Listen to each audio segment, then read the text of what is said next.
Okay, we're going to call the meeting to order. Please stand for the pledge.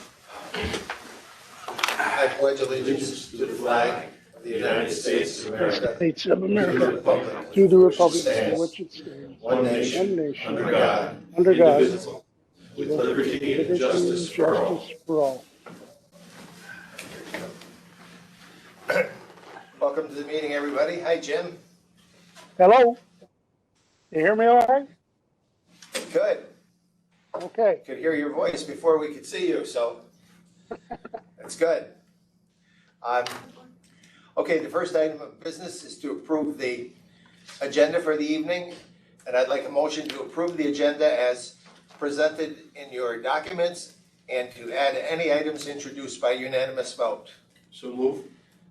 John? Second. Alan? Do we have any discussion or any items to be added to the agenda? Or I suppose deleted? Okay, there being none, all in favor of tonight's agenda as presented, please say aye. Aye. Aye. Aye. Any opposed? That motion carries. The next item has to do with the canvass of the votes. It is recommended that the board accept the canvass of the vote, whereby 14 component school districts cast an affirmative ballot for the adoption of the 2021-2022 HFM administrative budget. Duly re-elected to a 3-year term incumbent Carmen Carrico of the Mayfield Central School District and elected Rebecca Kokoze of the Greater Amsterdam School District and Matt Sullivan of the Fonda Fultonville Central School District to 3-year terms. Motion, please. Make the motion. Alan, second. Second. Second. Gene. And any comment? Okay, all those in favor, please say aye. Aye. Aye. Aye. Any opposed? And Carmen, we welcome you back. We're glad you're going to be with us, and we're looking forward to meeting our 2 new board members when we open in July. The next item is the approval of the board minutes for the regular meeting of May 26, 2021. It is recommended that the board approve the minutes. I made an error there. The board approved the minutes for the April 28, 2021 annual budget vote, board meeting election, and the regular board meeting of May 10, 2021 special board meeting. May I have a motion, please? So move. And may I have a second? Second. Okay, Carm. Anyone have any corrections or additions to the minutes? All those in favor, please say aye. Aye. Aye. Aye. All those opposed? That motion carries.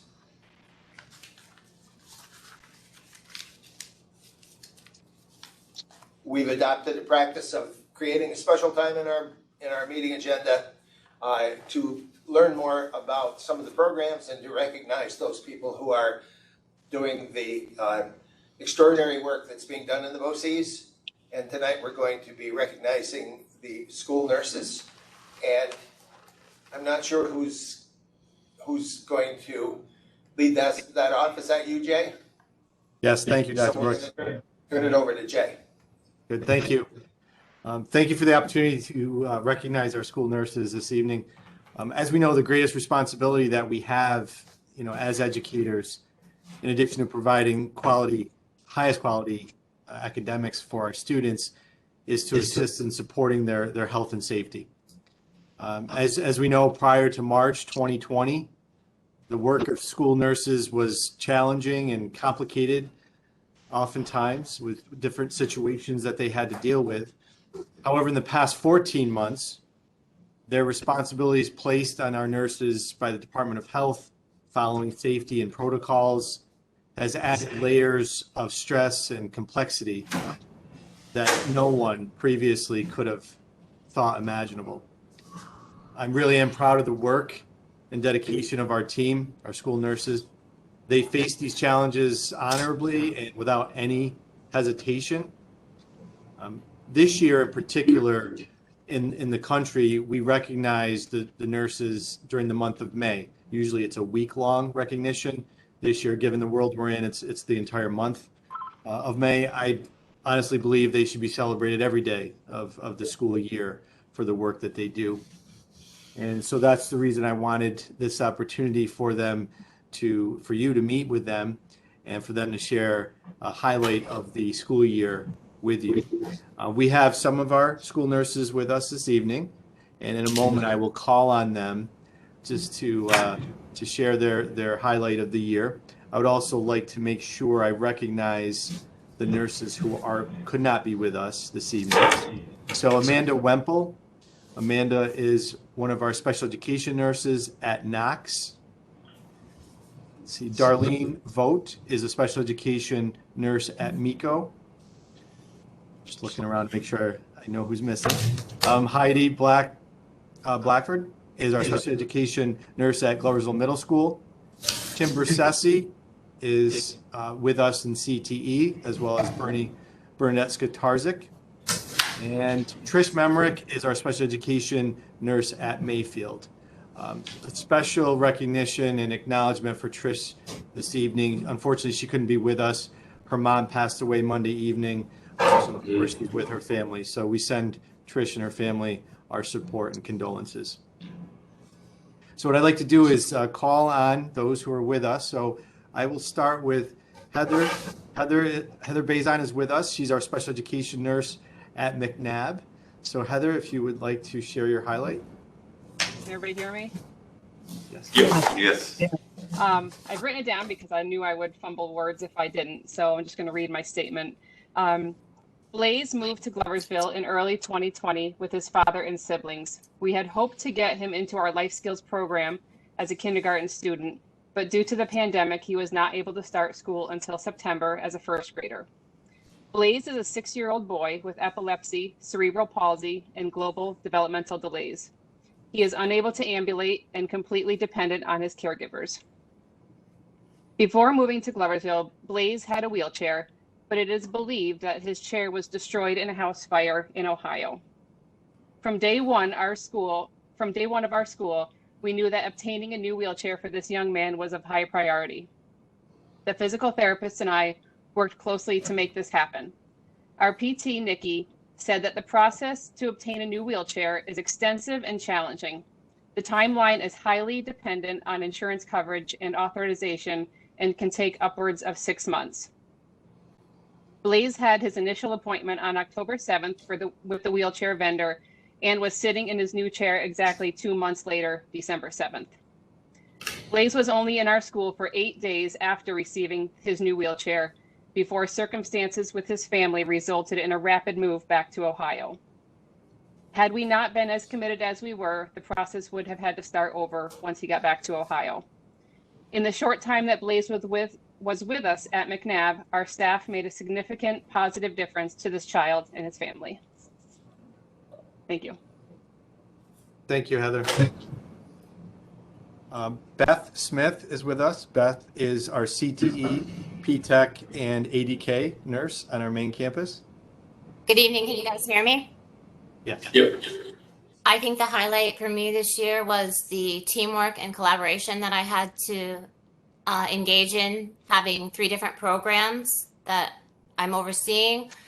We really had to hone our communication and organizational skills, and in spite of so much adversity, we had quite a bit of synergy as a team, and we were able to stay open and not ever close.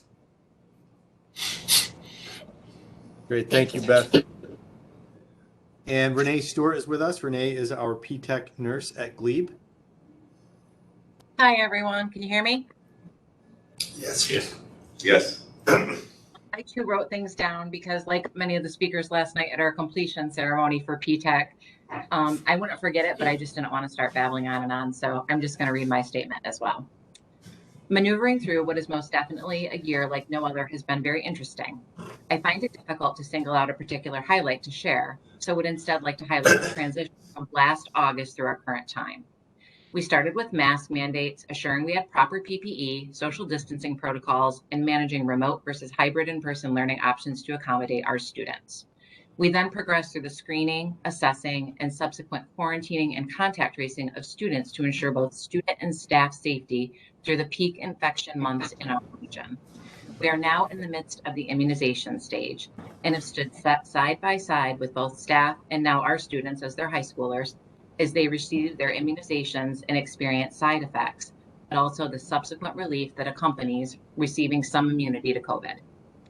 Being given the opportunity to care for, listen to, reassure, explain, assist with, and provide healthcare in general to our students, staff, and their families has been challenging, very rewarding. Recognizing fears and anxieties, clearing up guidance and misunderstandings, and evolving with the guidelines set forth to us by our component districts and counties has provided us the opportunity to make something so new and difficult just that little bit easier. If I have made one student feel a little less anxious about why they need to wear a mask, or one parent understand how many days their child's quarantine period lasts and the rationale behind it, I feel I have helped someone navigate through a unique situation with greater ease. Although I can't wait to ditch the masks and return to normalcy we all miss and long for, I am proud and grateful to say that our team is closing in on successfully making it through one historic school year. It's been a heck of a ride. As school nurses, we often exist on an island. I would just like to take a moment to thank Dr. Hohenforst for all of her assistance as we maneuvered through so many difficult and different situations. As time changed and evolved, she was always available to talk it through and help us make correct and appropriate decisions. I can truly say I never felt stranded on my island, and I'm very grateful for that collaborative relationship. Thank you. Good. Thank you, Renee. So I'd also like to introduce Dan Salvani. Dan is with us, coordinator, Special Education Department, and Dan works closely with Heather at McNabb. So Dan, if you wanted to say a few words. Yeah, I'd be happy to. First of all, I'd like to recognize all the nurses, but in particular Heather, with our close working relationship that we've had to form this year to make sure that we stayed open. So, the nurses have been vital to allowing our programs to stay open. We've been mostly in person all school year. So that takes a lot of follow up to make that happen. That's evening work, that's weekend work. That's following up with a parent on a particular issue that the child has. Sometimes, in most cases, you're chasing false alarms because, especially elementary age students are gonna fall ill. But certainly, when you're worried about fevers and other symptoms related to the pandemic, you really have to stay on top of it. And Heather has been on top of that, all school year long. Certainly appreciate that. She referenced a medically fragile student. So, we have some of those students at McNabb that are medically fragile, in addition to the one that she mentioned. So there's also a lot of follow-up to go along with just the daily care of those students. When you throw in the pandemic and you throw in, concerning symptoms, it just makes it all the more remarkable about the work that our nurses have done this year. Included in that is, some difficult conversations with parents, because, parents don't like to hear that they have to go for a COVID test, or they have to go to the doctor, or they have to quarantine their child for several days. It's not easy to hear it. It's very frustrating. We all know how difficult it's been to live in this environment. And, when we have to call a house to explain a situation to a parent, you're just kind of adding more stress to their life. But it's Heather and all of our nurses have done it in such a delicate way to make sure that, the goal is to have the child back in school as soon as possible. So I just wanted to take a moment to commend all the nurses and just say how much, what a great working relationship Heather and I have had this year, along with Dr. Hohenforst as well, talking a lot about following up on a lot of situations to assist us, and Mr. DeTraglia as well when it comes to the pandemic. Good. Thank you, Dan. Also, I'd like to add to appreciate Mike and Riley, the foresight they had in getting the additional supports for the main campus, given the volume of students, the number of students who come through our building, and it's really made it seamless essentially from day one. So really appreciate Mike and Riley's organization. And finally, I just want to acknowledge Darlene. Darlene will be retiring at the end of the school year. So congratulations to Darlene, and we certainly appreciate her dedication and service to HFM.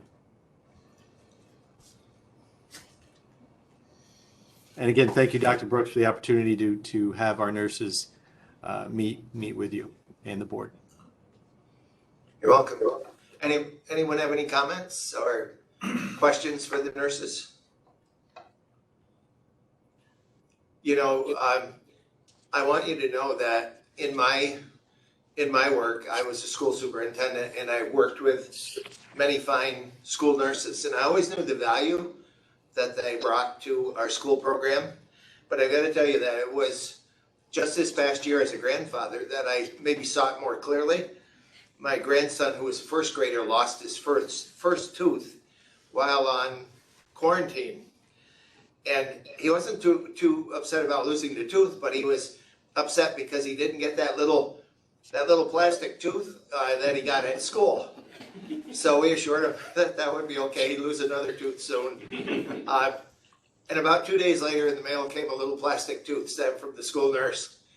And I'm going to tell you, it was, as a grandparent, I've seen the work that you've done, but when I saw the extra care, particularly in a time where you were all buried with work, and I know that you here at this organization have done, above and beyond. You've really been the point people that we relied on, and kind of kept the ship steady in the storm. So personally, and as a board member, I want to, be sure that you recognize that we know the work that you've done and we know how valuable it is for children. And so, I say thank you. And I was glad to get that little tooth thing in the mail. So if I can add, I think the board knows that sometimes I'm just a bit of a matter-of-fact type of person who, we're making sure we get things accomplished and keep all the parts moving. Last spring and into the summer, I think the board's well aware. I've expressed to them it was the greatest challenge I'll ever face as an educator. And all I can say is this group never wavered. So thank you. So in honor of that, I'll give you all Monday off.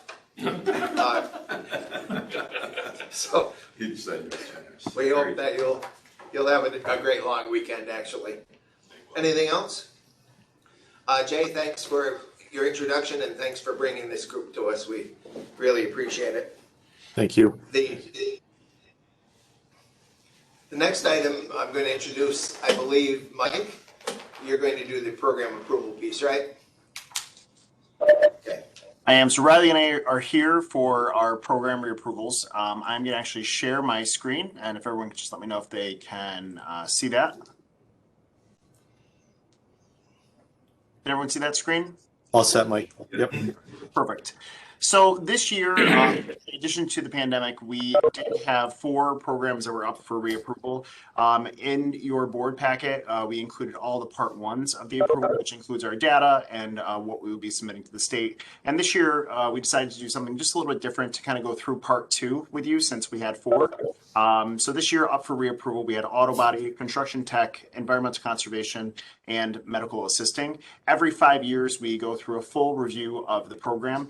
This year, in a typical year, we would have people come to the programs, visit them, take a look at what we do, see our labs, and we would go through all components of this. So parts of a program reapproval is this. It takes pretty much the entire year to go through all these steps. We go through a self-study of all of these programs, an academic review of the program content, including curriculum and different units. We also have an academic review, which would include math teachers, social studies teachers, English teachers, science teachers from component districts that would actually review our content for integrated curriculum. We would then have an external review, which those were completed about 2 weeks ago. And then we fill out our applications of part 1 and part 2, and we come to you for our board for that approval. So tonight we're going to present that After, if you decide that we are ready to move forward with our state ed approval, I will be submitting the applications within the next few weeks to our associates at the state ed. Things have shifted at the State Department, and we have associates that are specific to content areas. So we have 5 different reviewers this year looking at, or 4 different reviewers this year looking at our content areas.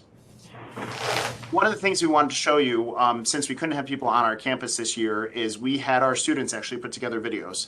So this video is about 2 minutes long, and our students from our medical assisting program put this together to kind of give an overview of what this looks like, because not being able to have students come into our camp or people come into our campus to visit because of COVID reasons, we had our students actually spearhead this. So our digital multimedia students put together these videos. We actually use these also for kind of a day in the life when students came to visit our campus, or when we did our virtual visitations, because this year with CTE, we typically would do 18 presentations and visitations. This year we did 57 presentations to districts for marketing purposes.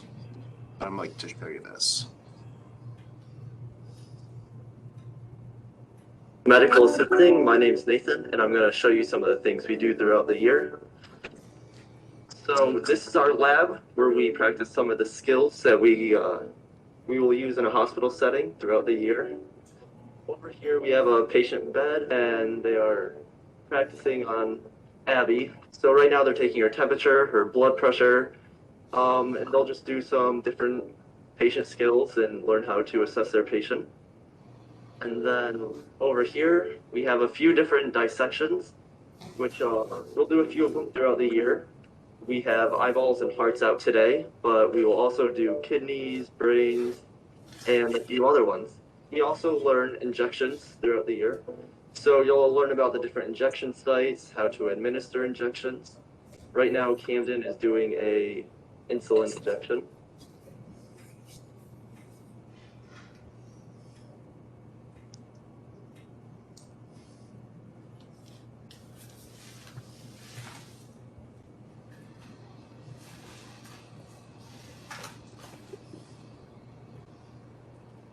Yep. So my favorite part of medical assisting is without a doubt doing dissections. Learning the different parts of human anatomy is really interesting. My favorite part is the opportunity to learn anatomy and other skills I will need for my future career. When I grow up, I want to be a physician's assistant. So the things I'm learning now are definitely going to benefit me in the future. I love the hands-on labs that we get to do anything like the dissection or working with the syringes. That's my favorite part. My favorite part was drawing blood at the hospital on our clinical instructor, Mr. Left. My favorite thing was our clinical rotation, going to different areas, learning new things. I really like the cancer rotation. That one was really one of my favorites. My favorite thing about medical assisting is being able to do dissections on the lamb brain and the lamb eye, because you get to see all the different parts inside of it. We finish the course over 2 years. We will have our CMA, which is a certified medical assistant. Throughout the year, you will do clinical time, which is in the hospital, where you will shadow in different departments and learn kind of where you would like to be in the hospital. So those are just a few different things we do throughout medical assisting. If you attend the class, you'll get to know Miss Wood and Miss Schmidt very well, and they'll help you out through a lot of your questions and figuring out what you want to do in a career. So it's a really nice program.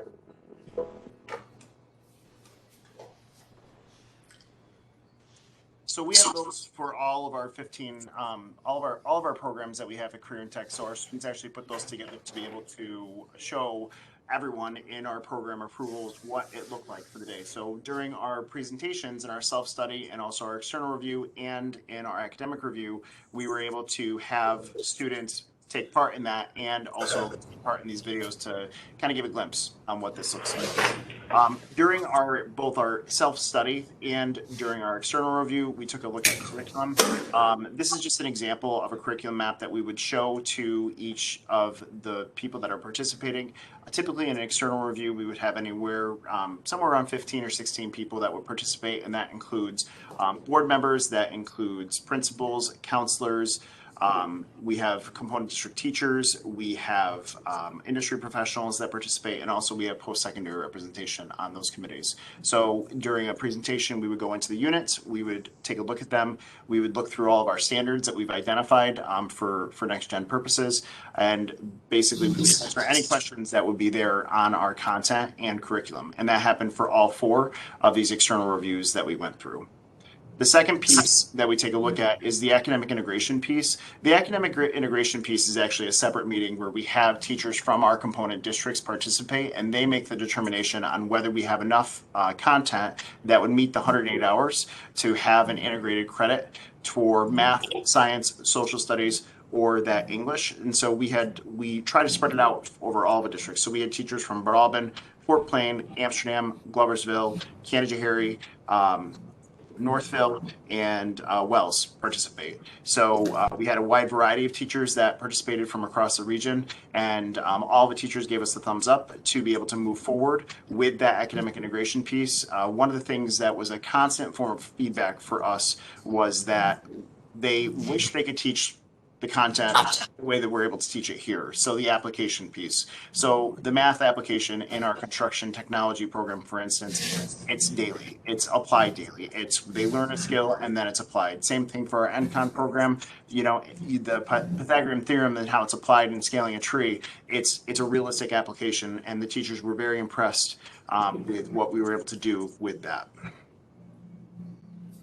Additional things that we go through for these program and these external reviews are our technical assessments. So we gave examples of technical assessments of what we use. This is a technical assessment for the medical assisting test. As you can see, our technical assessments are rigorous assessments that are lengthy in nature. So it's a student that would sit for the medical assisting NOCTI would sit for a 3-hour written assessment, which is 197 questions. They would also have a performance piece, which is 1 hour and 15 minutes, and it's outside professionals, nurses, typically from St. Mary's Hospital, that come in to assess the students on their clinical skills. And then the students also put together a portfolio of work that's been completed over the 2 years. So in order for a student to get technical endorsement through HFM CTE, the student would have to complete successfully all 3 components of that, and then we would make the recommendation for technical endorsement. Another portion of the part 2 that we're going to be submitting is our employability profile. One thing that the state has really wanted for each of our components is something that, you know, Jay and I put together in the past, is that we have not only a full employability, we're looking at those 21st century skills, but we also have an employability profile for the technical skills that the students would learn within a program. So students are actually evaluated on both their technical skills within each program that they have, and they also are evaluated on those 21st century skills, the professionalism, the communication, the productivity, and accountability that we would want them to have in order to be successful in the real world. I'm going to let Riley talk about articulation agreements. We did renew many of these, and this is something that Riley really spearheaded this year to get us in line of where we needed. So every 5 years, we take a look at these, and Riley was really the driving force behind this. Thanks, Mike.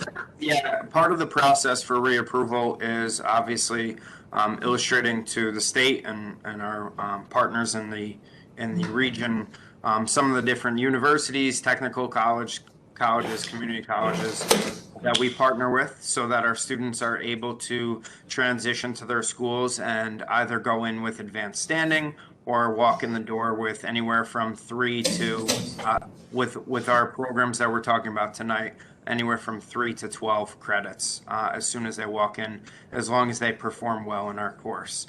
Part of the process, obviously, since our programs here at CTE kind of transition with the ebb and flow of the labor market, sometimes courses at universities may change. So a lot of communication with different academic deans and different offices within each of these schools to ensure that what we're offering matches some of the curriculum that they have as well, so that our students are well prepared as they go into further education and then eventually into the workforce. So these are a variety of the different universities and schools and technical schools that we have partnered with for these 4 particular programs. It's really been a great process to kind of get to virtually meet with and speak with some of our post-secondary partners.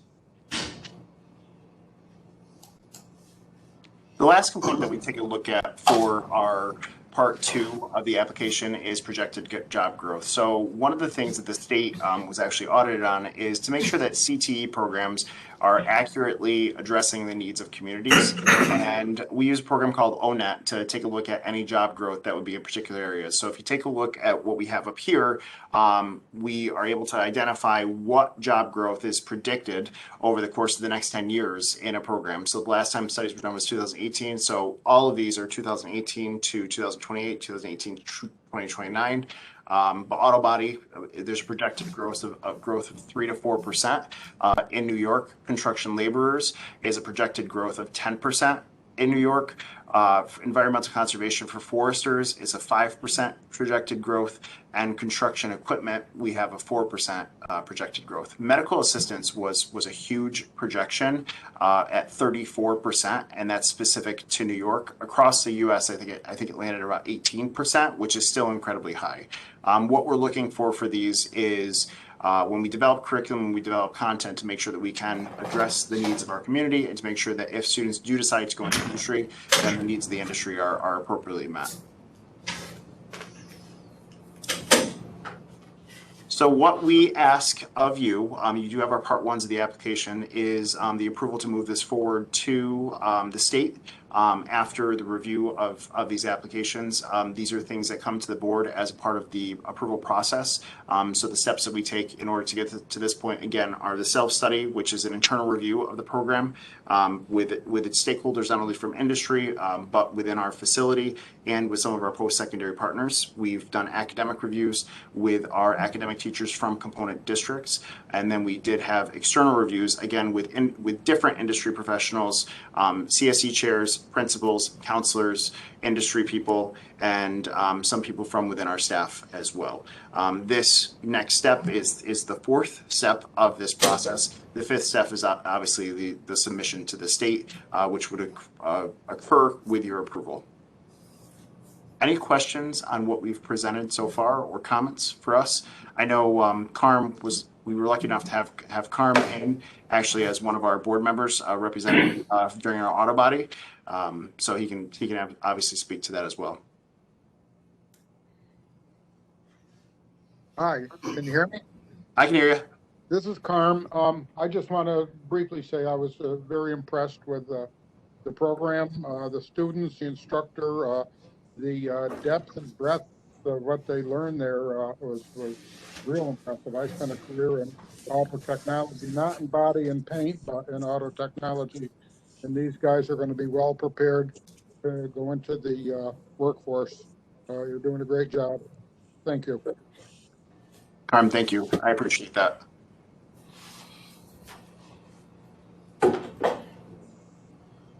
Any questions on what we have to do? Anyone else? Anyone have any questions? Thanks, Mike. I know we're going to review when we get to that agenda item, but we appreciate the work that you and your team have put into this. And I'm sure that it will get the consideration that you're hoping for as we move through our agenda. Excellent. Thank you so much. I appreciate the consideration for this.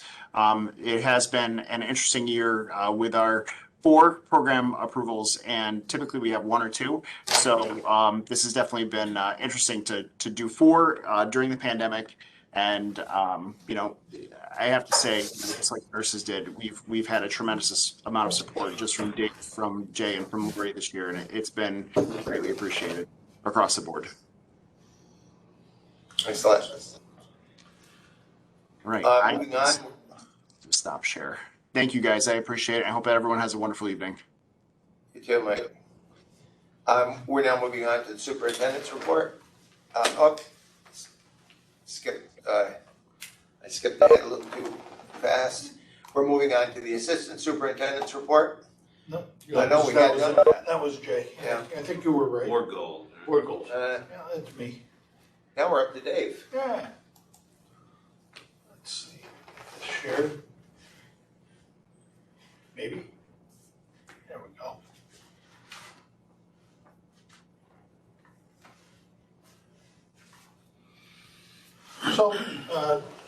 last month we talked about starting to work on having our framework for our 21-22 organizational goals in place as we move into the July meeting. And I think it was pretty clear there was some agreement around two things, that the idea of partnership, advocacy, and leadership is tied very closely to the HFM BOCES mission and core beliefs. And there was interest in continuing with those as priority areas for goal development and improvement, with a focus on becoming better at drilling down to the program level. We did do some of that in the student programs this year, and Jay's going to report out on that at our June meeting. And making also our action planning, having a more measurable component to some of what we're doing. And I talked to you about some of the work we're going to do with Dr. Wilcox from SUNY Albany. And then also the idea of organizational communication within the organization. As I reflect back to this time last year and moving into the summer, we talked about how can we keep our employees in the know and keep them connected, not just when they're in different buildings, but when they were actually home. And we implemented some email communication, tried to have a regular rhythm with that. But we're investigating, we think it may be a good opportunity to tie a goal and actually implement an action plan to ensure that we investigate other avenues for communication that may be more effective to connect the entire organization. So we're kind of already flushing that one out. We, I believe, are positioned to make that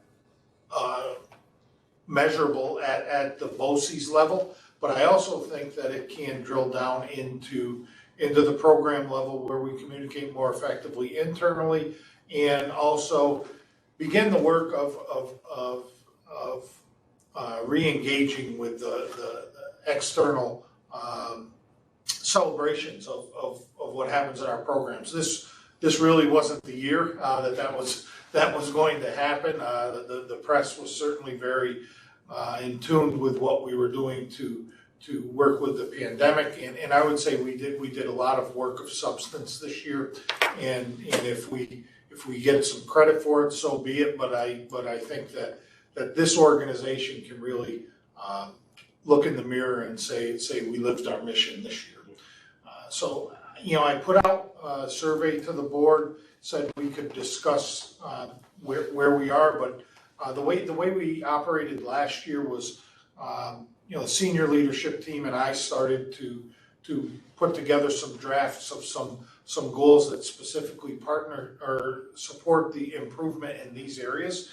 And if the board is prepared for that, we can even start to bring some draft suggestions for the board to discuss in June. Last year we didn't do that until August and into September, but I do think if the board's comfortable with operating that way, I'm pretty sure that I've got a team that's ready to go with that. So I just open things up to the board right now for any discussions or questions you have about how we will go about building these goals and what you'd like to see.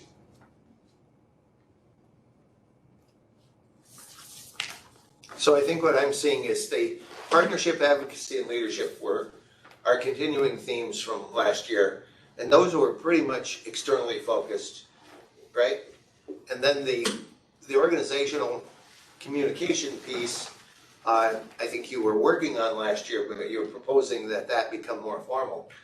And I like the idea. One of the things I'd like to throw out is we live in this age of technology, and I didn't grow up in that age, okay? I'm a dinosaur.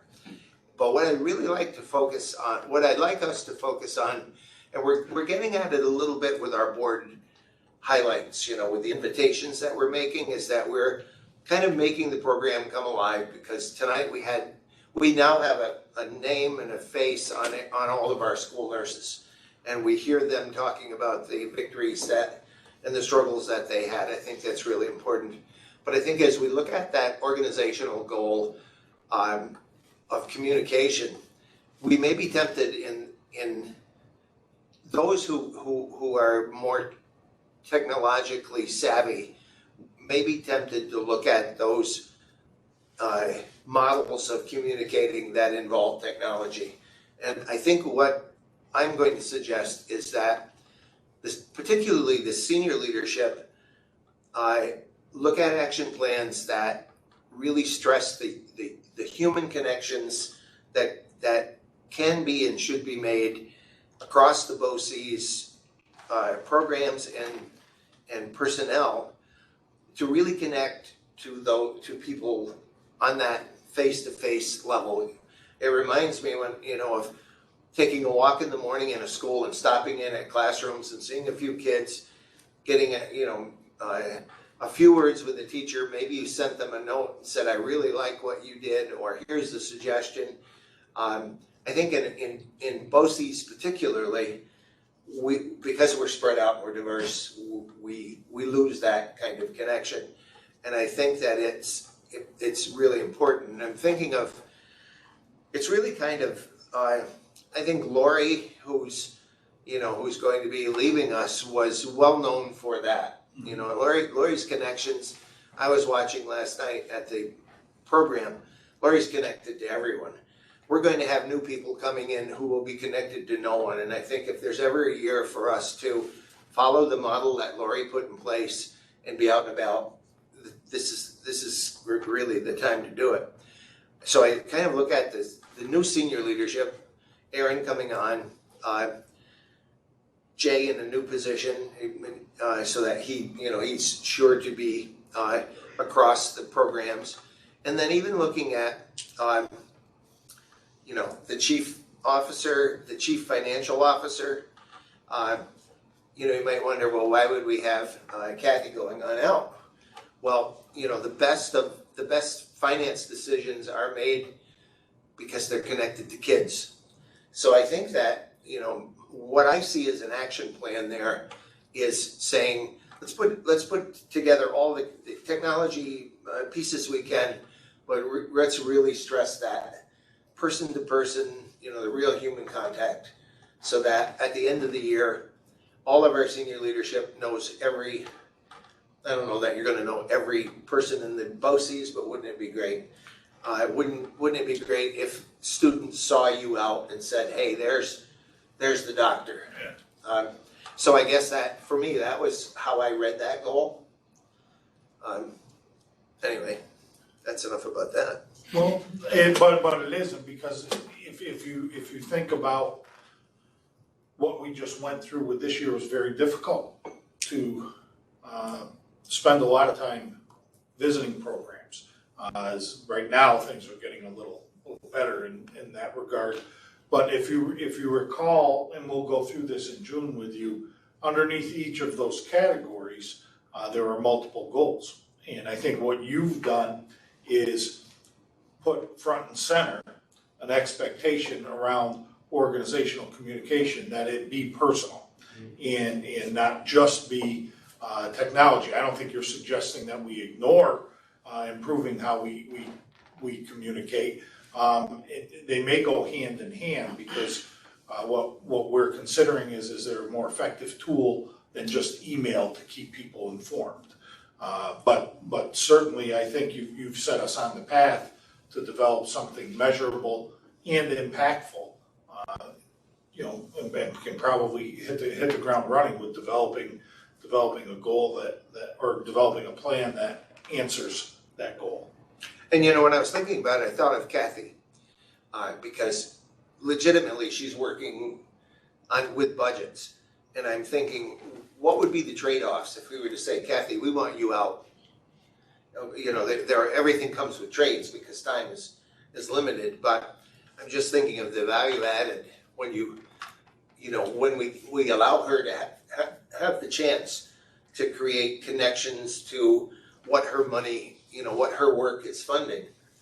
And I think the same of Erin, whose job on title would appear to be operational, but being able to really understand that it's, in the end, it's all about kids. So unless we at every level connect to that, we're going to miss our mission, I think. That was one piece. I think the other piece, and it goes into communication, is our ability to draw in principals and superintendents into close connection with our programs and their children. I only thought of this last night at the PTEC program, because we're really trying to create an interest in high school counselors, high school principals, and superintendents in taking full advantage of PTEC.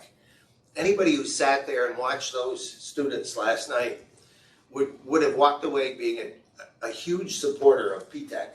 I mean, these were highly accomplished graduates, right? And then, I don't know if superintendents and principals are typically invited to that, but it ought to be required attendance for them, right? Because I think if you saw that, it would be a really easy decision to say, I've got this group of kids and I'm going to make sure they go to PTEC. Those guys, 39 of them, coming out with college and high school diplomas, and telling stories about how disengaged they were and how PTEC really changed their lives. That was, quite honestly, I've been in this a long time. That was one of the most moving programs for me that I've been to in my history here. So if we look at us connecting to our own people, but then have under that same guise, how do we connect the people we're serving to the services that they're buying?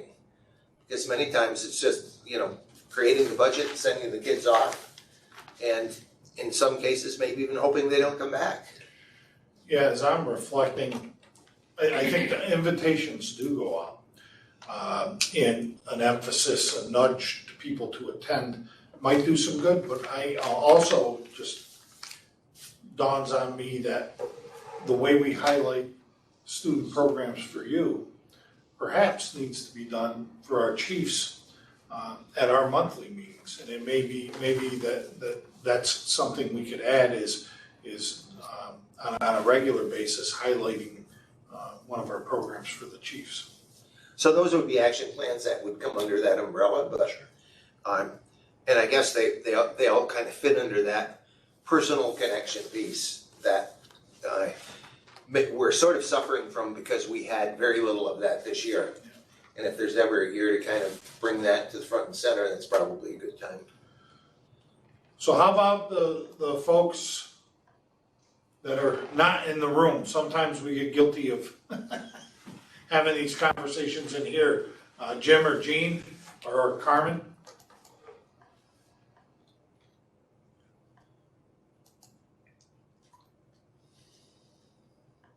Okay. I think what you're saying, Harry, is spot on as far as communications go, and particularly your words regarding the PTEC programs. I think those are critical programs, and the results that we're seeing from the PTEC are just have astounded me. I was excited about that program when we began it, and I'm even more excited when I see the results. The results that I've seen have far outpaced what my expectations were for the program. And I think we need to communicate that as best we can to our component districts, because that's the kind of program that can light fires into and grow into other programs, and really, I think it offers an opportunity to really focus on student achievements, which is really what our business is all about. Great. What impressed me last night was the idea that we all took a lot of pride with PTEC as it opened, and it was I don't want to use the word fluff, but there was a lot of promotion around the concept of PTEC. And what you got last night was the sense that all of that has settled down, and this is now part of the institution. You know, this program has no hyper advertising to it. Substance. Yep. And boy, that came across so clear, and primarily from the kids who spoke. The neat thing about the program is they allowed Dave and I. They said they were going to allow us a word, so we did about a word, and then the rest of the program were kids speaking to us, and they're way better at it than we are, I got to say. So I think that's, you know, we really have to capture that under that communication goal, I think. I would like to add to this. Can everybody hear me? Yep, we can. Yes. We have in the past had teacher conference days set up during the year, and I don't know where they went to this year because of the pandemic, but I think that's an opportunity to engage these people who are not in senior leadership, who really could be advocates for all the programs that are offered here if they really knew the inside out of the programs. And I think the conference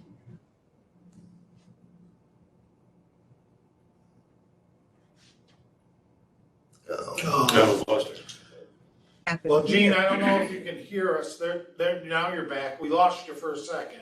Oh, well, I'm thinking of making the staff development days opportunities for a connection with staff in other buildings, other levels, other buildings in our region, and make the development be about the connection between our component school districts and what we do at Boces. Make that the focus of the day for at least one of the staff development days, and begin a process of sharing. Just like tonight, this was a wonderful experience for people, and I wish more people had been here to hear it, so they would know more about all the work that goes into the programs, what has to be done to get them to work. And when I was listening to the reports of the nurses, all I could think of was, it was like working in a bomb shelter this year for all of them. They all had to make decisions that were very, very important. And I thought, without the coordination of all the senior staff that work with them, they would have been really out on their own. They talked about like they were not on an island. Well, because it probably seemed that way some days to them. And I think more thanks could not be extended to all the people who made this year work. It's been a really tough year. But my point was, we need to get more information out about what we do, not just, you said, to the superintendents. I agree, that's important. But I think we need to have more people aware of and advocates for what we do. Yeah, one of the things that occurred this year, Gene, and it's not exactly what Harry was speaking about, where it's visiting and face-to-face. I feel like we became more connected to our components this year as we worked to support them, and they supported one another. And really, Jay could probably expand on that next month, or maybe we even invite Tara in. The connection we have to support instruction in the components is gaining momentum. I would say it's been a good year in that regard, because the technology allowed us to break down one of the biggest barriers, and that's getting people in the same room. Right. So I think there's one more thing, Dave, as you consider the action planning around the goals. And I think we talked about this a little bit last time, but I want to just emphasize it again. And that is that if we took partnership as a piece, or advocacy or leadership, but we really tend to evaluate that, or look at that in terms of what we did and what you did for us as a board. I think that the next step is to really look at, you know, what observables existed in the people we were partnering with. You know, do our partners feel like partners to a greater extent than they did before? Because sometimes we have goals internally and we're doing a lot of work and the message maybe isn't being received. If we looked at advocacy, you know, we did a lot of advocacy. Are we able to begin to quantify the results of that? Because I think if we look at, I don't like to look at Boces and services as a sales, you know, as a matter of selling, but in fact, we sell services. And we could look at the bottom line and say, if we have enough enrollment, that's evidence that our sales pitch is working. But what is the satisfaction indicator of the people who are buying our service? So that would say, do superintendents feel like we're a better partner than we were before you set the goal? Do parents feel that? Do, you know, whomever those people would be? So I guess, and maybe some of the work you do with Kristen, where you begin to say, how do we quantify? Yep. And I know it comes out of that SMART goal stuff, but maybe have that be at the end of next year, we're really looking at data that says, yeah, you worked hard to be a partner with the chief officers in the Boces, and they're feeling, you know, connected, more connection than they might have before you were here. So Good marching orders. yeah. See, I did think about this over the last few days. This is the time, and it's the type of work that should occur in a Boces, and you know, it kind of transitions into the next piece I'm going to talk about, and that's being willing to be reflective and maybe even make mistakes or be wrong sometimes, and embracing that and growing from those experiences. So we may look at some of what you're suggesting and find out some things that don't feel real good. But then what do we do with that to improve it? And if we're ready, I'll move into the next piece here.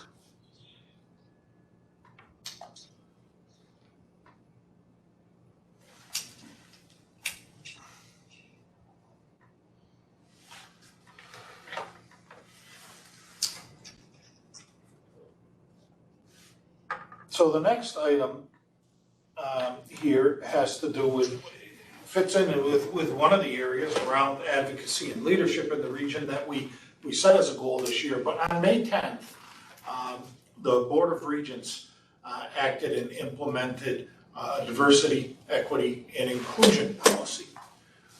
And I will get to what that actually entails in just a minute. But first, kind of wanted to do a little review and inventory of the type of work that we're doing here at our Boces and even at Boces throughout the state.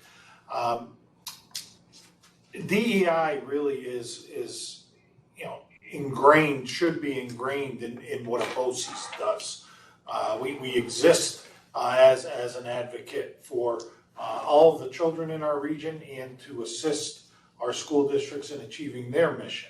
So what types of things are we doing here? I was wondering where the actual bullet was. My goodness, look at this. Acting up.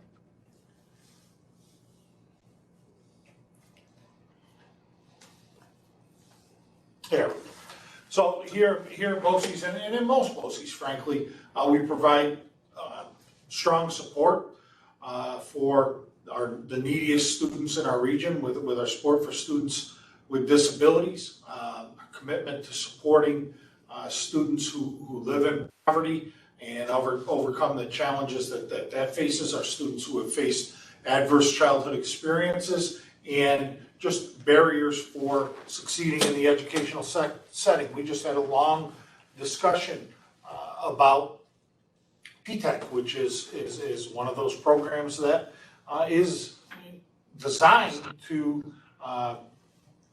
help students who may not see college as an option realize that it can in fact be an option, and students who have faced barriers to higher education actually realize and achieve that higher education, be it a learning issue, disengagement, poverty, any number of things.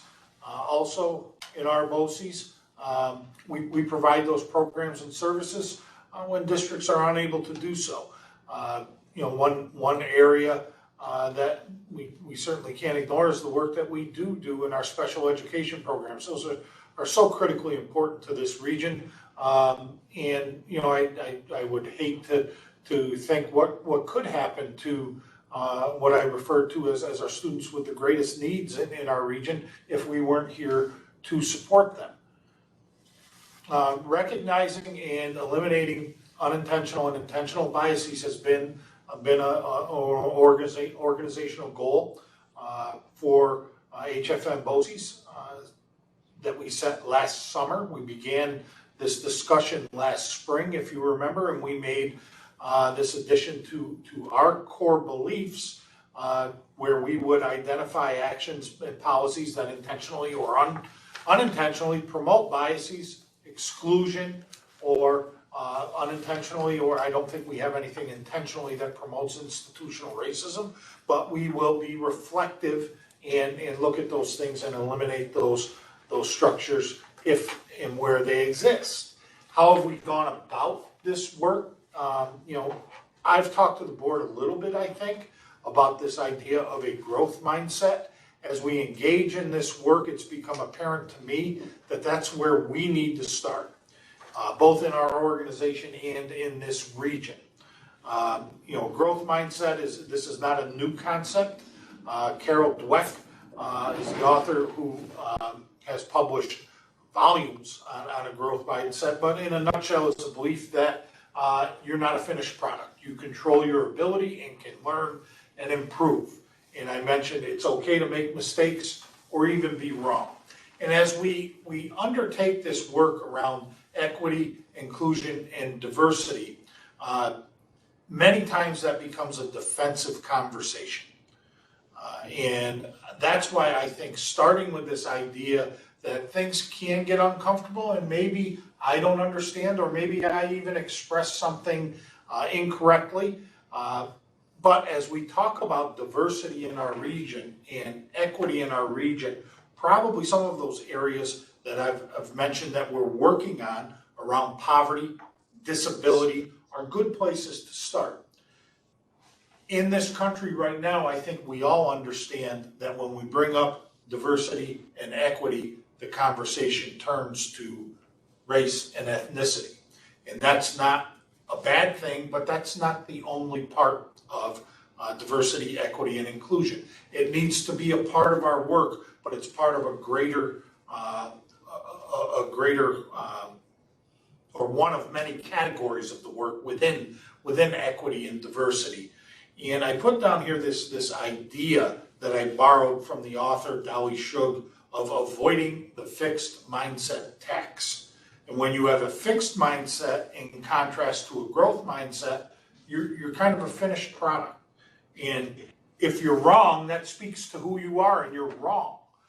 So what we are endeavoring to do is let's have open dialogue and in a psychologically safe environment where the automatic defense mechanisms don't necessarily go up. And as time has gone on, this idea of growth mindset really resonates with me. And we've used the term around this DEI work in our region. We want to avoid ending the conversation before it starts, but that shouldn't prevent us from starting the conversation. And that's why I think this idea of the growth mindset, which is embedded in the text that we've been reading, designed to recognize your own unconscious bias.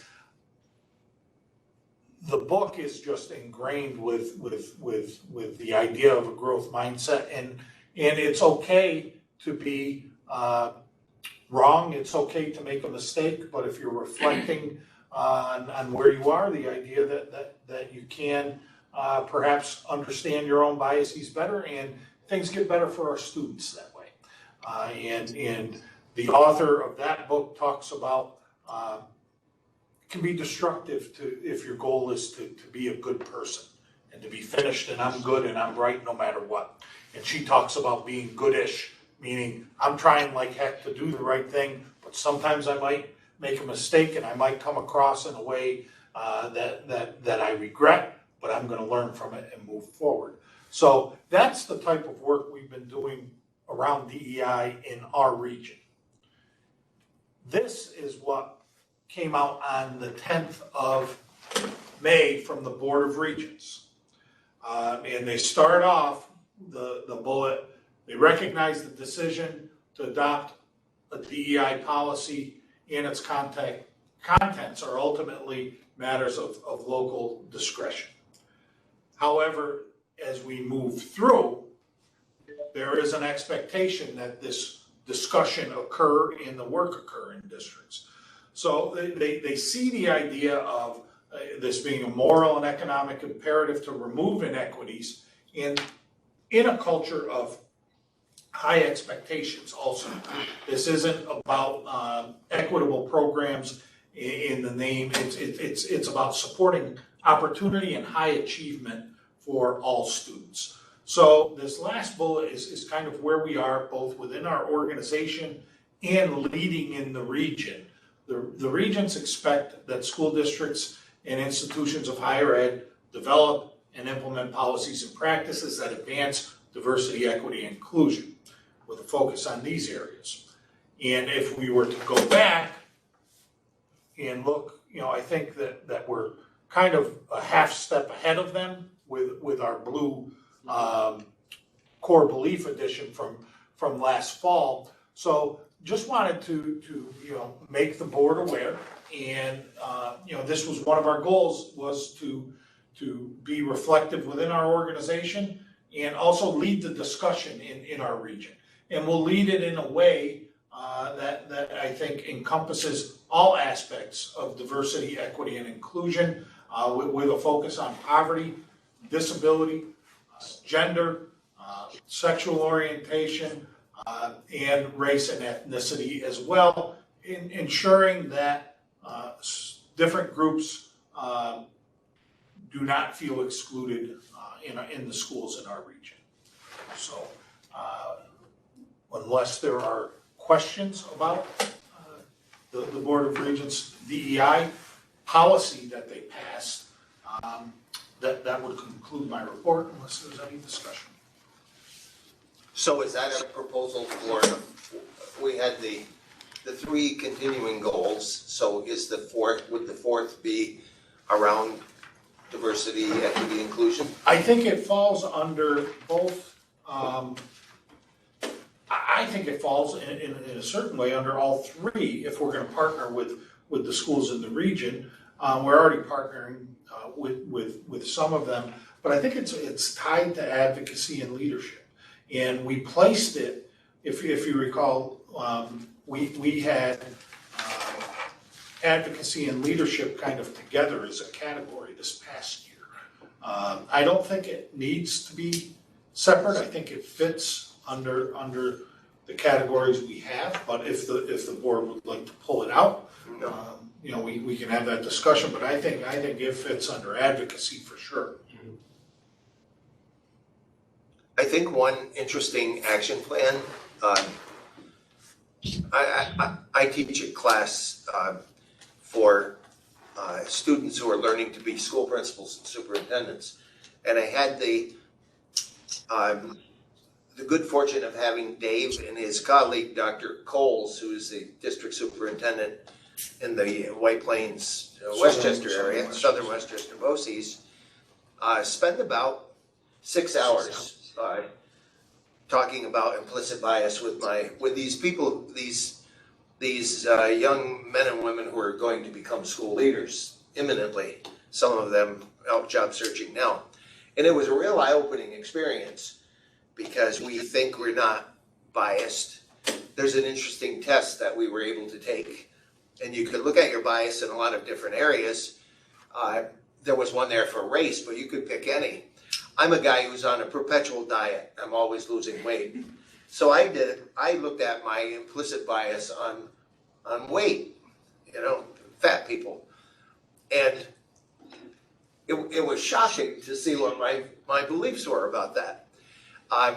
You could look at age, which is another area of bias that, the older I get, the more you feel that you become more invisible. But I think for the work that Dave and Harold Coles did with us was, where we grow up and we think, I accept everybody, I have no prejudice. You really begin to look at all the things that kind of shaped who you were growing up and what they mean in terms of how you view the world today. So that being said, I saw that as a real learning experience. I learned as much or more than my students.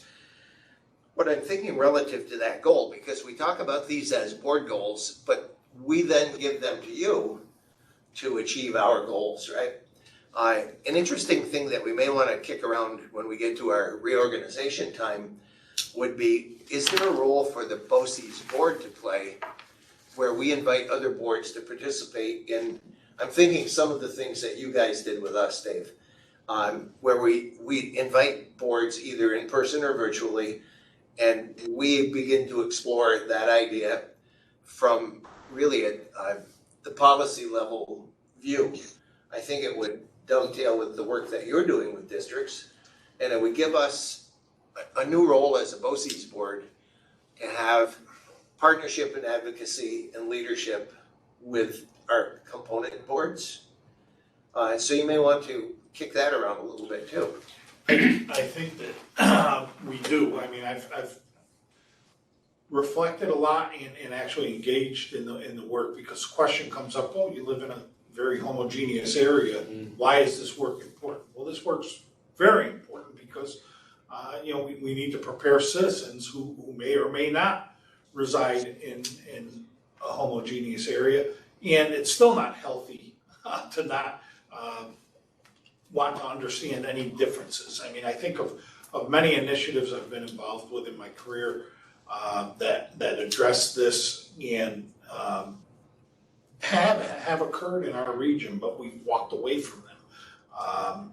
The National Coalition Building Institute was something very powerful in Amsterdam, and it was simply about understanding differences. They talked about poverty, socioeconomic status, and just different groups, and race and ethnicity obviously became a part of that.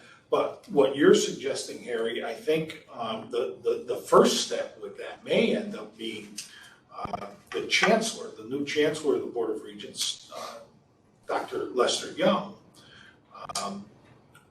and Dr. Rosa is the commissioner, but the chancellor, he briefed the district superintendents the Friday before this policy was approved on Monday, and discussion occurred where it was kind of along the lines of what Harold and I did with your class. When you asked me if I would be willing to have this conversation, I said I am, but I need help.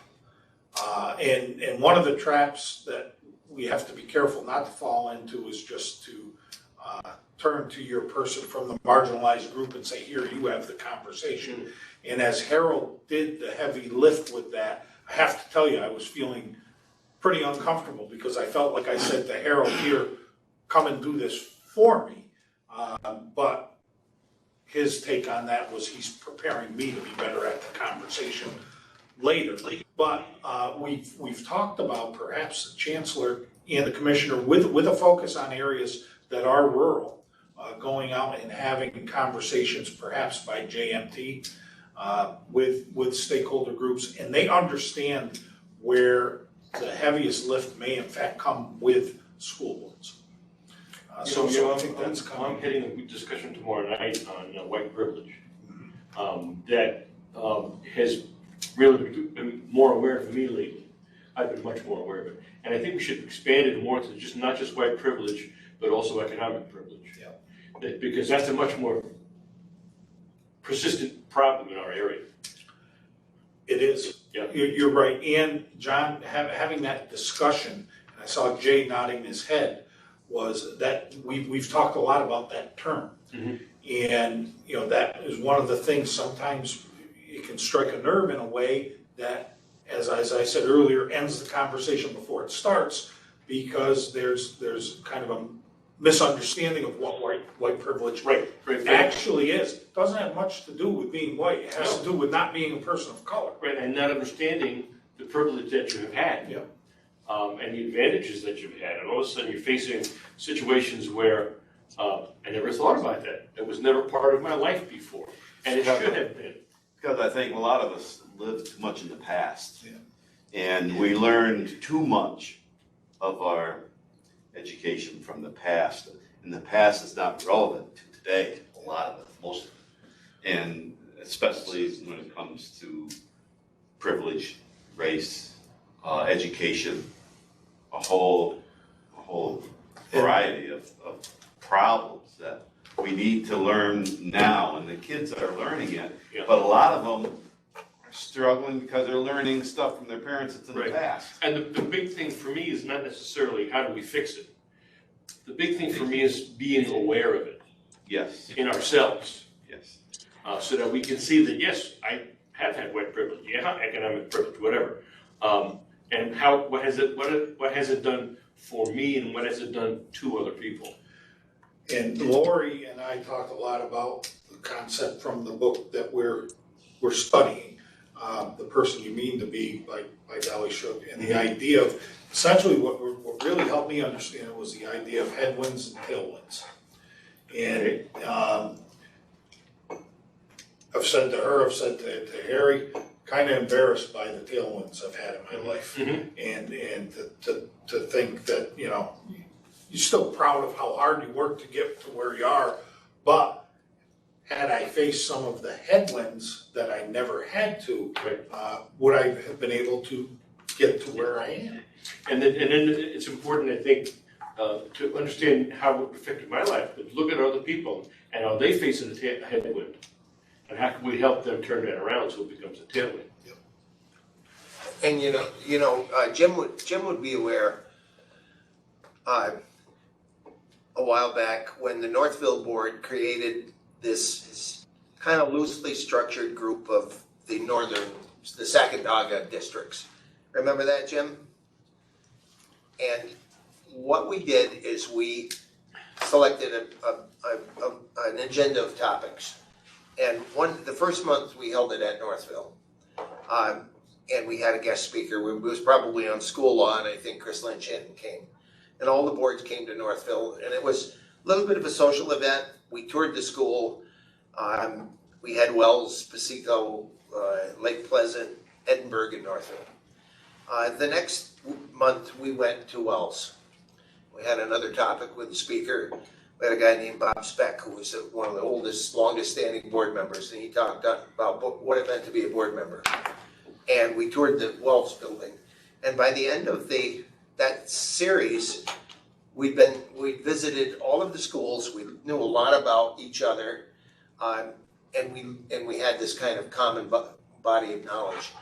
And I always gave the Northville School Board a lot of credit for, they're really looking to improve their own skills, but they did that, by inviting others in, and really learned beyond the content.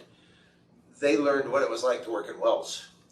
So if you applied the same concept here, and we were under this notion of equity, inclusion, diversity, and we visited Amsterdam.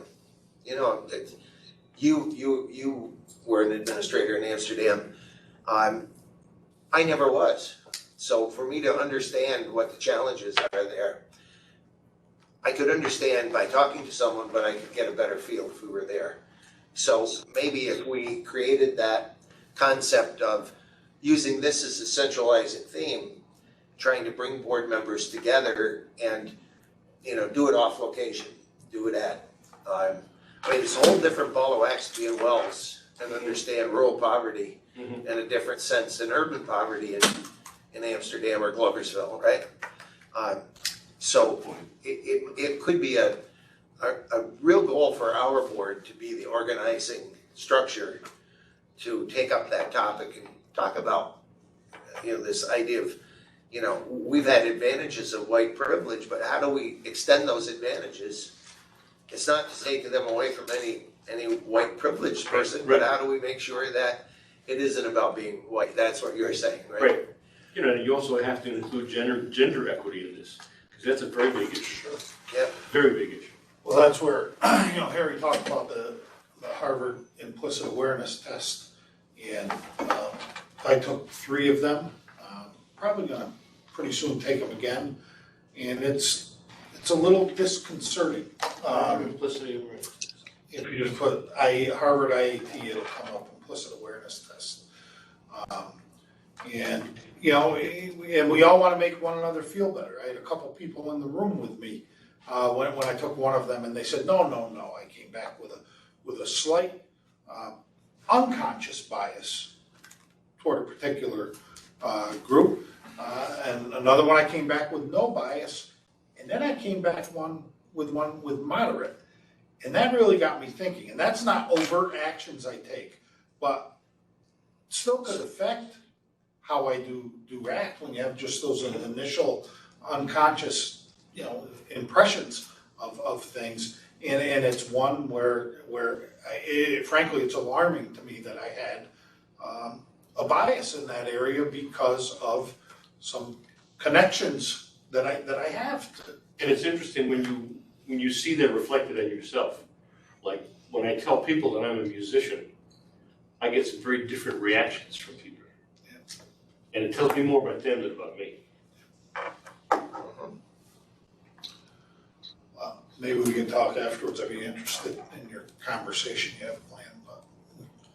But anyway, I guess we beat that one up. Well, I think we hit an area that you're interested in having a goal. Sorry. And I typed, under leadership, board leading leadership, I think that is definitely an area we can work on to take that on and take it on in a way that, like I said, you've got, and I want to, here I want to be careful even what I say, but I said, it's okay to make mistakes, where we've got firebrands at each end of the spectrum. Well, if we can, this is about, frankly, what I said to the superintendents when I said we're going to undertake this work, frankly, this is about doing what schools are supposed to do and provide the best educational environment and the best learning that we can for our students. So that's why we're going to attack. You gotta try to get all the options out there. Mm-hmm. So anyhow, I think that concludes my report. That'll be good. It will be a good year. You won't be wondering what you're gonna do with all of your time. We talked about it so long, my computer went to sleep. I can pull it up for you if you want to look at this one. No, I can do it. Okay, moving on. The next item on our agenda is the personnel items. It's been our practice to approve personnel items as a consent agenda item. So I would look for a motion to approve personnel items A through I as presented in the agenda for tonight's meeting. I'll make the motion. I'll second it. Alan, John, anyone have any questions about any of the personnel items that we could do in open session? Okay, there being none, all those in favor of approving personnel items A through I on tonight's agenda, say aye. Aye. Aye. Any opposed? Aye. Okay, that has passed. Then now we're into business items. First item is claim auditor's report, and it is recommended that the board approve the claim auditor's report for the period of April 14, 2021 through April 29, 2021. May I have a motion, please? So moved. John, second. Second. Jean, Do we have any questions of Kathy on the claims auditor report? All those in favor, please say aye. Aye. Aye. Any opposed? That motion carries. The next item is the treasurer's report, and it is recommended that the board accept the treasurer's report for the period of April 1, 2021 through April 30, 2021. May I have a motion, please? So moved. Jean, and a second? Second. Second. Jim, thank you. Do we have any questions of Kathy on the treasurer's report? All those in favor, please say aye. Aye. Any Aye. opposed? Okay, that motion carries. Next, it is recommended that the board approve the April 2021 extra class report as submitted and included in our board materials. May we have a motion to approve, please? So moved. John, how about a second? Second. That was Jean, I guess. Yes. Thanks, Jean. And any questions of Kathy for the extra class report? Okay, all in favor, please say aye. Aye. Aye. Aye. Any opposed? Nope, that motion carries. So I feel bad for Kathy having done all this work and no one's asking any questions. So next Well, it's month, because you've done it so well. yeah, next month, Kathy, we're all going to come in with at least one question. It's because you've done such a good job reviewing the packet. That's There you true. go. But, okay, so the next item are grants. It is recommended that the board accept the following grant funds and authorize their suitable appropriation and expenditure pursuant to state education department and/or local approvals. I'll make the motion. Alan, second. Second. Jean, anyone have any questions regarding the grant for aid for automation? All those in favor, please say aye. Aye. Aye. Aye. All those opposed? Okay, that motion carries. The next item is a service agreement for flexible benefit plan administration, and it is recommended that the board authorize the district superintendent to execute the service agreement for flexible benefit plan administration by and between the HFM Boces and Pro Benefits Incorporated to assist with the administration of the health flexible spending accounts and the dependent care flexible spending accounts effective July 1, 2021. Motion, please. So moved. Okay. Was that Second. Karen? And the second? You got one? Yes. Okay. Anyone have any questions regarding this agreement? Okay, all those in favor, please say aye. Aye. Aye. Any opposed? Okay, that motion carries. You know, I think this is the way a school board meeting should run, is we spend most of our time talking about programs and kids and big ideas, and we're just breezing through the other business. So probably not a bad way for us to be acting as a school board. The next item is a proposal for services with RG Timms Incorporated, and it's recommended that the board authorize the district superintendent to execute the proposal for services by and between RG Timms Incorporated and the HFM Boces to provide HFM Boces with advisory services regarding collective bargaining. And we need a motion. I'll move that. John, and a second. Second. Alan? Rick Timms is really good. Rick Timms is really good. Anybody? Yeah. Anybody have any questions for Dave on this one? Or Dave, you want to give us like a thumbnail? I know I call- Really what this is, even though it's connected to collective bargaining, what this really is long-range planning.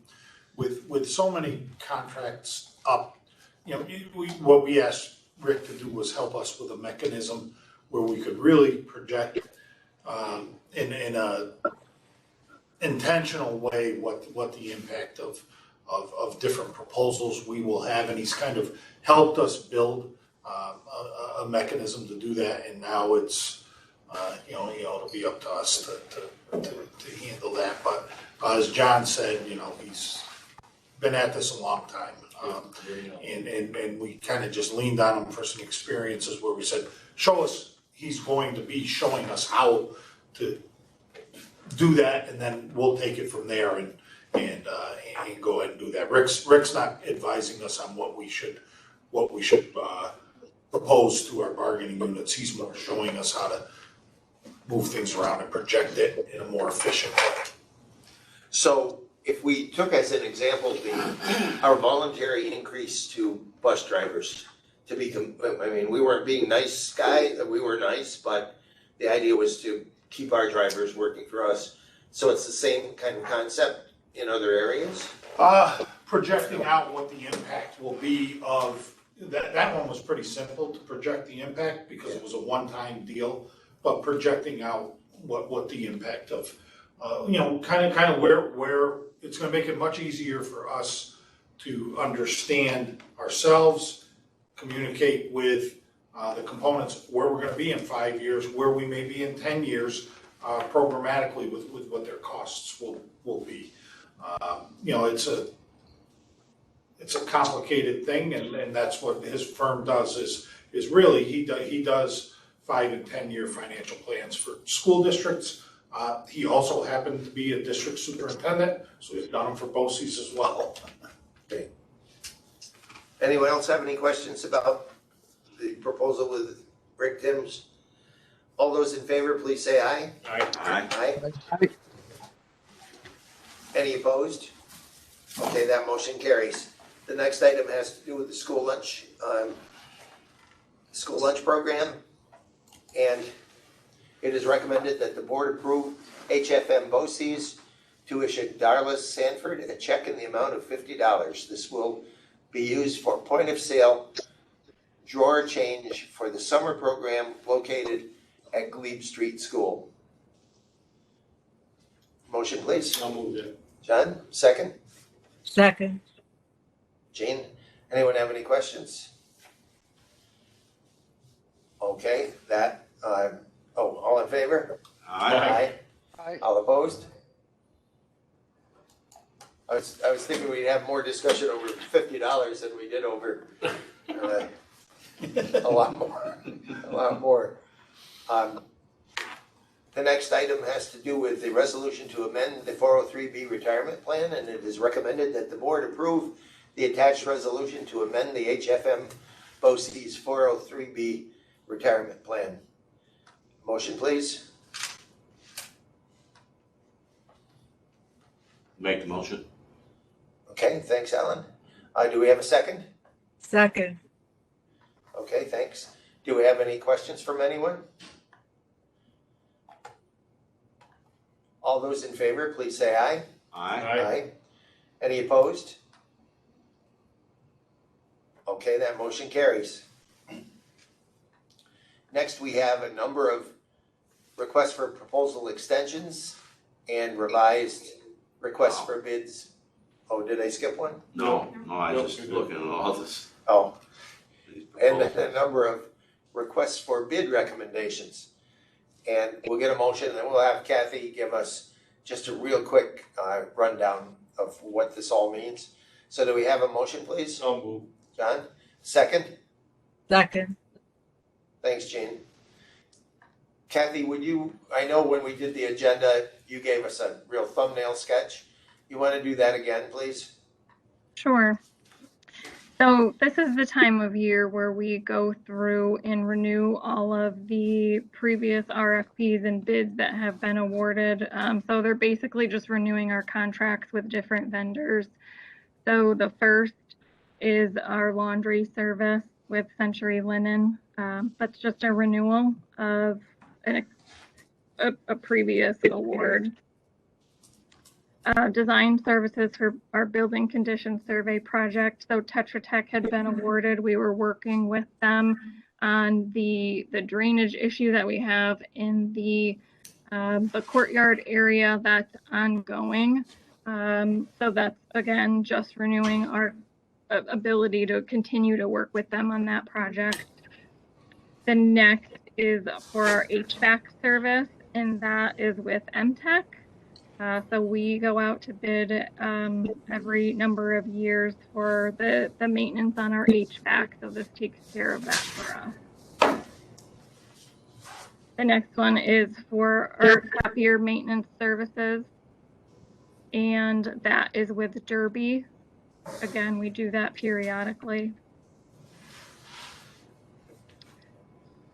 The next one is for our menu planning and nutrient analysis software. This is for our food service program. Our directors use this software. It's very helpful for them, especially when they have to work through all of the audits with the state every year. So this is a tool that benefits them. So that's just a renewal again for that software. And then the next three actually all just deal with the food bids that we've seen come on the agenda throughout this year, where the vendors are not able to keep to the bid pricing. So we're either we either re-award or we rescind the award to those vendors due to the escalation that they face on the price for the pricing of the product that they provided us with a previous bid on. So we've seen those multiple times this year just because of this environment. The vendors are having a hard time keeping to the bid prices that they submitted at this time last year. I think that those are all of the bid renewals for this section. Are there any questions on any of those? Kathy, can you hear me? Yes. Okay, with the vendors, especially the food vendors, they're unable to provide the product at the previously agreed on price. Mm-hmm.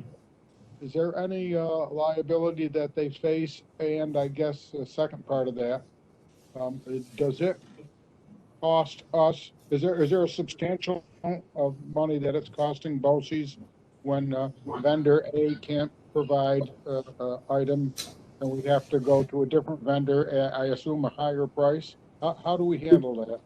Yep, it really just depends.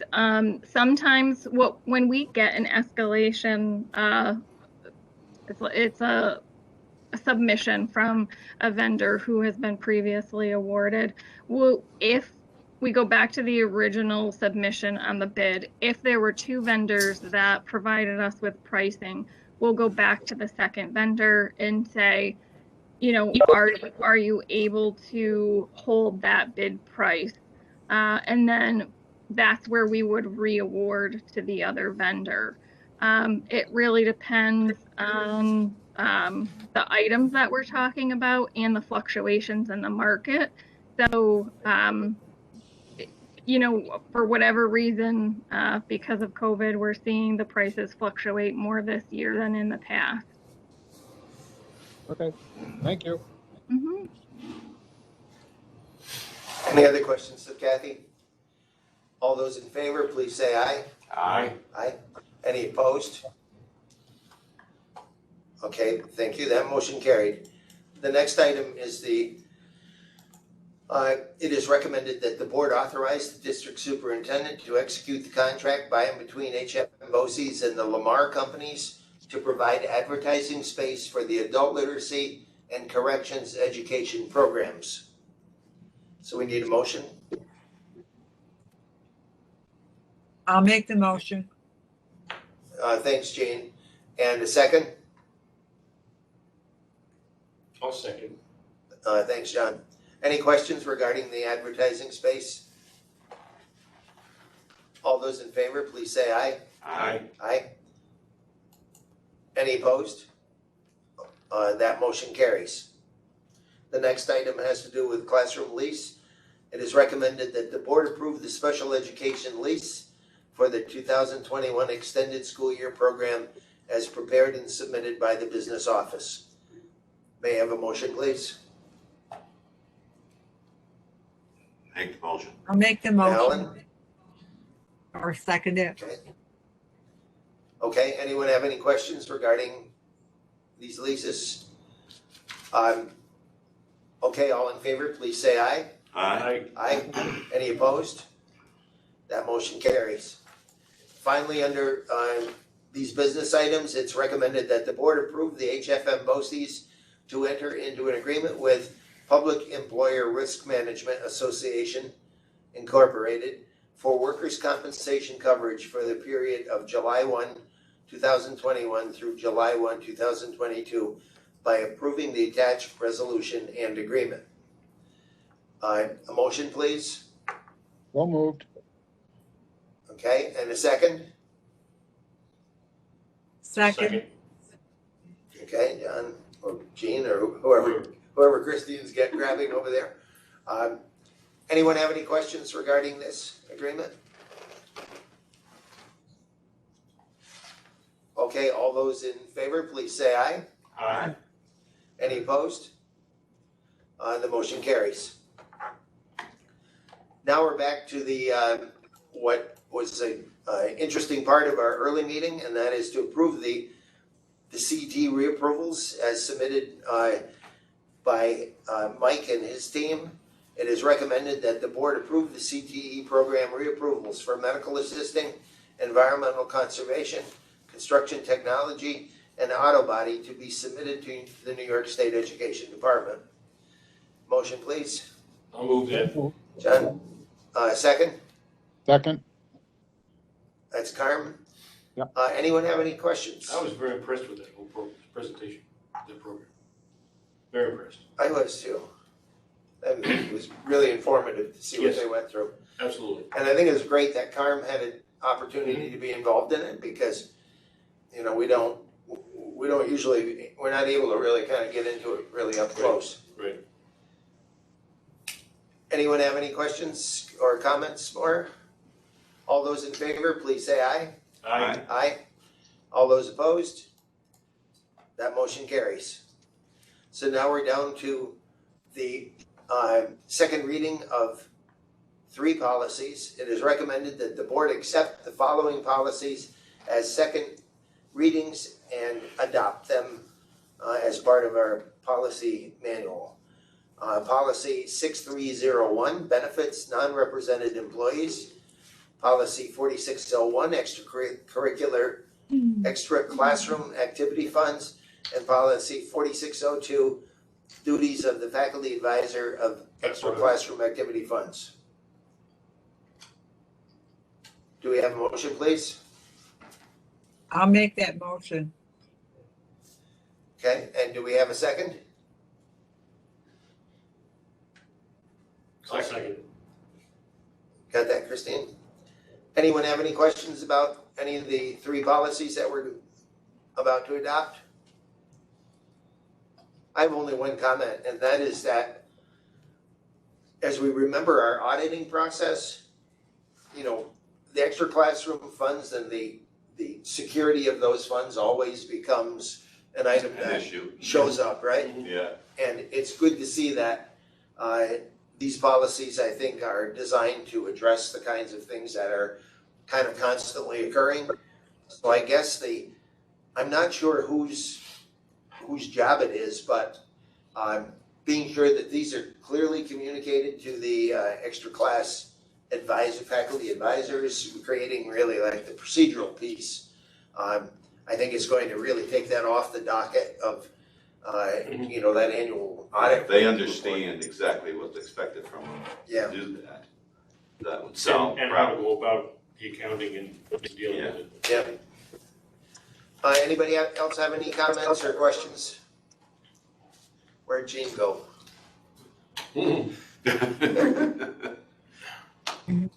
Make a statement. Turn your back on you. Yeah. Gene, you didn't have to be, I mean, even though you may disagree here, you don't have to be rude about it.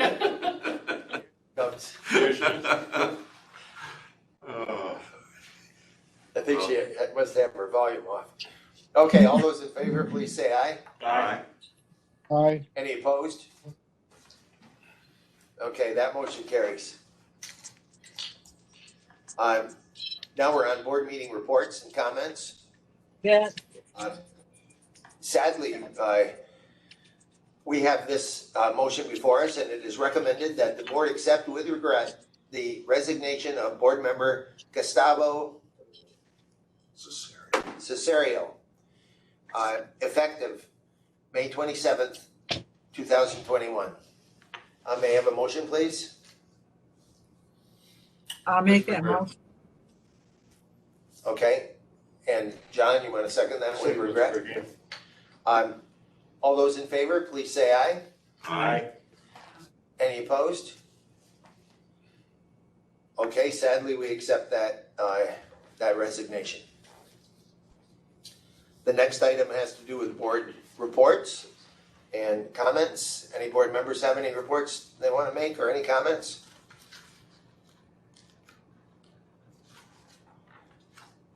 You know, maybe it doesn't quite go with this meeting, but I had a young lady I run into recently who was shouting a lot of comments, good comments about her mentor, Mr. Brooks. Oh, yeah? Yes. Well, of course it fits in this part of the meeting.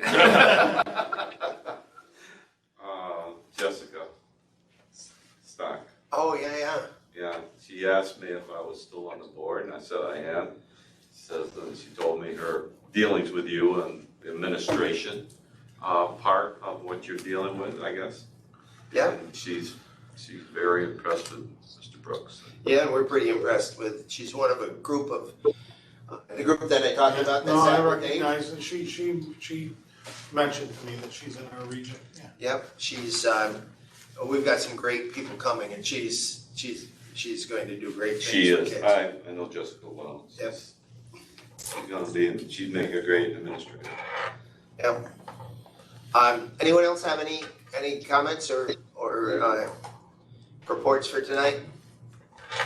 Gene and I had talked about an idea too. We know that this was a difficult year for teachers and for staff members and the administration of Boces, and we had talked about, was there any way that we as a board could communicate to teachers as they end the school year how much we truly appreciated the above and beyond work that they did. So we had thought about maybe we talked about a lot of different ideas, but one idea we had was maybe to get some photo accompanying an email, a photo of the board and the administration, which I suppose we could do at our June board meeting. No, maybe not. That's the 30th. Oh, yeah, that'd be too bad to send them all home and then do it after they're gone. So anyway, if anybody has any ideas, maybe we can even pull photos off the website or something. But just some statement that would be sent on behalf of the administration and the board, trying to say thanks. We'd like to do more. Gene was talking about where there, I think you said, Gene, a Boces pin or something that we could share, right? I'm sorry, what was that? We're talking about the teacher recognition. 888-524-06. Hello. I'm sorry, my phone is ringing and I didn't want to get it, so it kept ringing, but go ahead. I really am in favor of doing something that really would represent our gratitude to all the whole staff. It could be as simple as a letter from the board and the administration to each person. Something tangible might be a pin or something with HFM that would be a sort of a memento of this year, how hard it was. Those are the I was thinking maybe on the pin we could put the year with, I don't think it needs much other explanation. Right. You know, 2021. Yeah. Do you think you could get those fairly rapidly? I don't want to let it go by without some acknowledgement. I will talk to the keeper of the dollars. I know when I was in college, we made some recordings. We got a letter opener with a seal on it. Oh, okay. Can we do this? Something that's, useful. Will we be able to do this before the year ends? That's We'll the get big on question, it, right? we'll get on it tomorrow and see what we can do. I had mentioned the pins, and I can remember getting hired at Fonda Fultonville and Mr. Goodale giving me my Fonda Fultonville pin. You know, it's one of those things. Sure. Yeah. I'd like to say I still have it. I don't, it's probably in a drawer somewhere at home. I want to know who I give Dr. Brooks that shirt. I got the Fonda Fultonville shirt here. I I've have been eyeing that all week. another idea too. Will we have an ending day this year as we have in the past? It's probably gonna be virtual though, Gene. All right. We just aren't at the point where we can bring that many people together Okay. by the restrictions we have. So Gene, we're going to look to see if we could get the pins by closing date. I think the pin is a great idea with the date, with the year. So we'll do that, and Dave can keep us updated so that we could get that and then maybe draft a simple email that we could send to everybody so you can kind of weigh in on what it looks like. I would think a lot of these companies have that whole set. A lot of people looking at pins or acknowledge. Maybe that letter she talked about, and maybe you could put together to them in the mail. I think it'd be much more personal. Oh, that's a good idea. Yeah, instead of just a Instead of dropping it in their mailbox here. physical letter. It's a great idea. Okay, so. Ken, I know I have my own report, but I forgot to tell you one thing, and I think it'll make everyone smile a little bit. If you remember last month, the careers in education presentation we had, the young lady was so impressive, and we had a good time joking with Rich Santelli about, is he really gonna retire? Guess what? He's not retiring. Really? He's gonna stay, so that's a great thing, and I think it's a great commentary on the culture of this organization. As bad as this year was, tough. Yeah. Not gonna go. So that made my day when he said he was gonna stay. A lot of teachers retired this year too. So Alan, the answer to the shirt is, in Fonda Fultonville, they have an extremely frugal superintendent. So he asked me to do a board workshop, which I did, which I normally charge $500 for. And he said, I'll pay you handsomely, and he gave me a shirt. So if you wonder where the shirt was, it's a $500 shirt. $500 shirt. You know, for years I wore Miami. I have a Miami hat, Miami U, and shirts, you know, and stuff. And where did you got about that shirt? I says, this shirt cost me $100,000. Yeah, well, this shirt only costs $500, but it's well worth it. I wear it every chance I get. Any other board member reports? Okay, so we do have a couple of upcoming events. On June 30th, 2021, we have our June regular board meeting. That will be Alan and Jim's last meeting with us, sadly, and we will be, Alan, make sure you show up so you can get that last I will be here. agenda item. Yeah. And then on July And then I'll 7th, hopefully pass it off. Maybe John can. I don't know who can handle that, but it's kind of a position you grow I'll into. have to put a lot of thought into it. I already do it for another group, so I can handle it. Yeah, pass that down carefully. And then on July 7th, we start all over again with our reorganization meeting. That will be here at Boces at 5 p.m. Any other announcements or events coming up?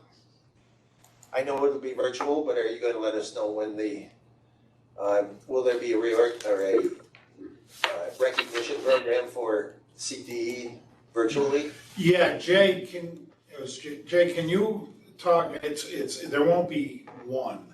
There's gonna be a whole lot of them. Like Jay, last can year. you talk a little bit about how we're doing CTE recognition? It may not be, it may be picked or split it up, they're gonna be multiple, I guess. Can You're you right, explain, Dave. Jim? Yep, there's 4 evenings with multiple sessions because we're limiting the number of units. When you consider we have close to 270 total completers, we're spreading it out over the 4 days by program with half an hour intervals between the groups, 2 hours each of those nights. So it's a aggressive, ambitious schedule that they have. I think it's June 15th through the 18th, or 14th through the 17th, if I'm not mistaken. Okay. So it could be that, you know, if different board members want to come different nights, I don't think it's necessary that there be a board member at every one, but I wouldn't suggest that any of you should feel like you should come to more than one. Okay. Where is it going to be? Jay, where is it going to be? It's going to be here. Yep, it's going to be here. It's not going to be at FM like we normally do. Will it be in the conference room, conference center? Yes. Yep, in the main conference cafeteria. Yes.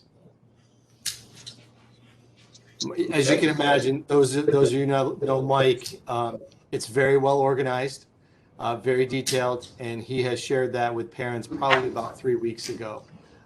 So it's well orchestrated. So. Because Mike told them what time they have to arrive and what time they have to leave. Yeah, what would this schedule be like? And which parking lot, literally, seriously. We're using both parking lots in order to accommodate the different groups, and there's not cross traffic, so to speak. So, Jay, I think you missed the question from Jean. Jean, go ahead. I just wondered the schedule, like what time each of those evenings. What I can do is I can give that schedule, because it is a large schedule. I can give that to Christine to email to the board, if that's okay. Good. Okay. That would be good. Okay, any other announcements regarding upcoming meetings? Okay, Alan, send us home. Make a motion, meeting be adjourned. I'll Second. second that. All those in favor, please say aye. Aye. Aye. Good night, everyone. Good night. Good night.